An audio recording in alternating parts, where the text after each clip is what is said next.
took off my shirt and then my leggings with my panties coming with them. Liam looked down at my shaven black hole and seemed pleased. He reached between my legs and started to finger me. Without even realizing it, I was immediately wet. My name is Emily Parker, a 34-year-old housewife living in the serene suburbs of Vancouver.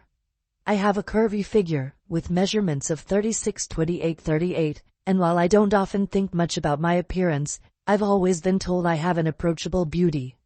My life revolves around my loving husband, Mark, and our two wonderful children, Ethan and Sophie. Mark and I share a bond of deep love and unwavering trust, and our family is my entire world. It was a bright Wednesday morning, the kind of day where everything seemed ordinary. Mark had left early for work, giving me a soft kiss goodbye, and the kids hurried off to school with their backpacks bouncing. The quietness that followed was comforting. After tidying up breakfast, I decided to tackle the never-ending pile of laundry. But just as I loaded the washing machine, it sputtered and groaned before stopping completely. Frustrated, I realized it had broken down. With little choice, I called a repair service. The dispatcher assured me someone would be there within the hour. True to their word, the doorbell rang, and when I opened it, I was momentarily taken aback. Standing there was a young man, perhaps in his mid-20s, with piercing blue eyes, dark tousled hair, and a confident smile. "Hi, I'm Liam, here to fix your washing machine," he said warmly. I nodded, trying not to seem flustered, and invited him inside. Leading him to the laundry room, I watched as he began inspecting the machine with a professional focus. I busied myself handing him tools and clearing the area, trying to ignore how damp my clothes were from handling the wet laundry. The fabric clung to my body in a way that made me self-conscious, though I told myself it was nothing to worry about. As Liam worked, we made polite conversation. He talked about his job, and I shared bits about my family.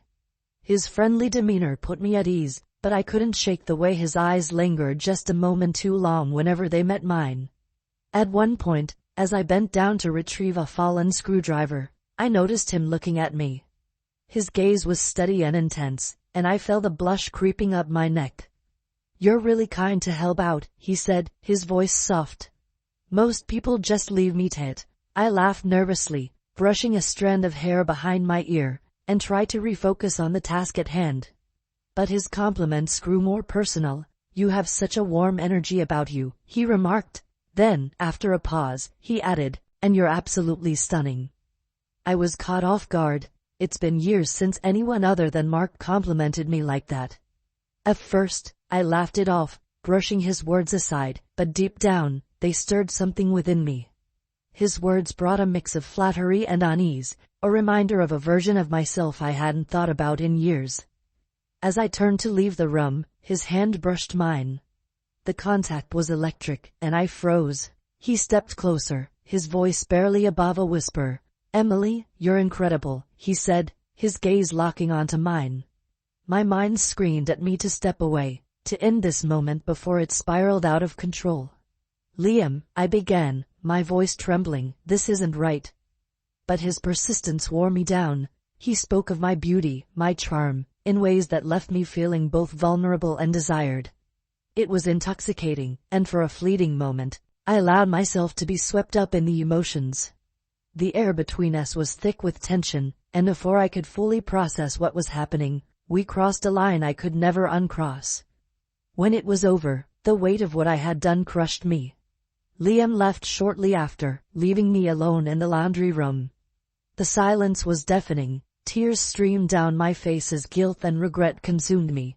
How could I have let this happen? I loved Mark with all my heart. He was my rock, my partner, and I had betrayed him in the worst possible way. That evening, as Mark came home and kissed me hello, his warm smile broke me. I couldn't look him in the eyes without feeling the sting of my actions. The guilt was unbearable, a constant reminder of my weakness. I vowed to myself that this would never happen again. This experience, though deeply regretful, served as a painful reminder of what truly matters in my life, the love, trust, and bond I share with my family.